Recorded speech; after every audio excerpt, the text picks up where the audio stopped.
নমস্কার, আমি মনীষা রান্নাঘরে আপনাদের সকলকে স্বাগত জানাই। আজকে বানিয়ে নিচ্ছি পাস্তা। তার জন্য নিয়ে নিয়েছি দু রকমের পাস্তা আর পেঁয়াজ কুচি, গাজর কুচি, ক্যাপসিকাম কুচি, কাঁচা লঙ্কা কুচি আর আদা রসুন কুচি। জন্য নিয়ে নিয়েছি কিছু বোনলেস চিকেন।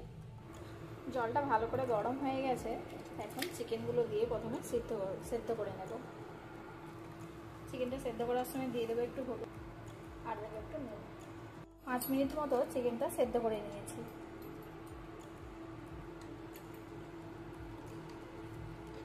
ছেঁকে তুলে নেব চিকেনগুলো। জলটা ভালো করে ফুটে গেছে, এর মধ্যে পাস্তাগুলো দিয়ে সেদ্ধ করে নেব।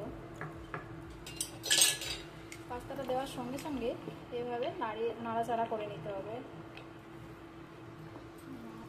সেদ্ধ করার সময় একটু নুন দিয়ে দেব। মিডিয়াম ফ্লেমে পাস্তাটা 7-8 মিনিট মতো সেদ্ধ করে নেব।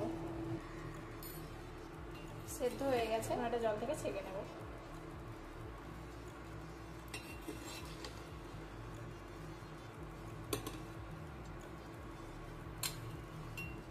একটা কড়াই কিছুটা তেল নিয়ে নিয়েছি।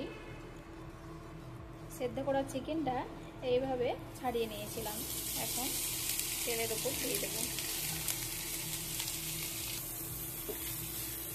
চিকেনটা ভেজে নেব ভালো করে।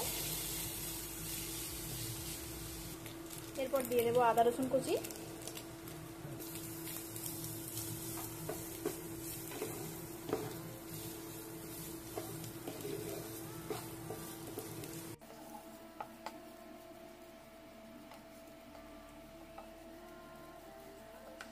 এরপর দিয়ে দেবো কাঁচা লঙ্কা, পেঁয়াজ কুচো দিয়ে এটা ভালো করে নাড়াচাড়া করে নেব। এরপর দিয়ে দেবো গাজর কুচি,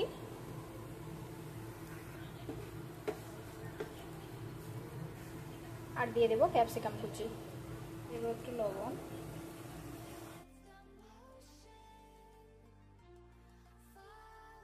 এখন দিয়ে দেবো একটু সয়া সস, দেবো টমেটো সস,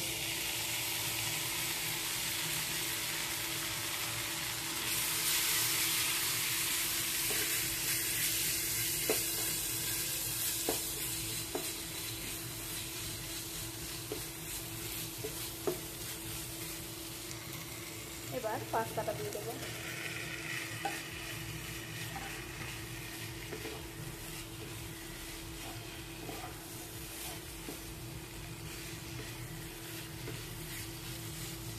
পাস্তাটা ভালোভাবে মিশিয়ে নিয়েছি সব কিছুর সাথে।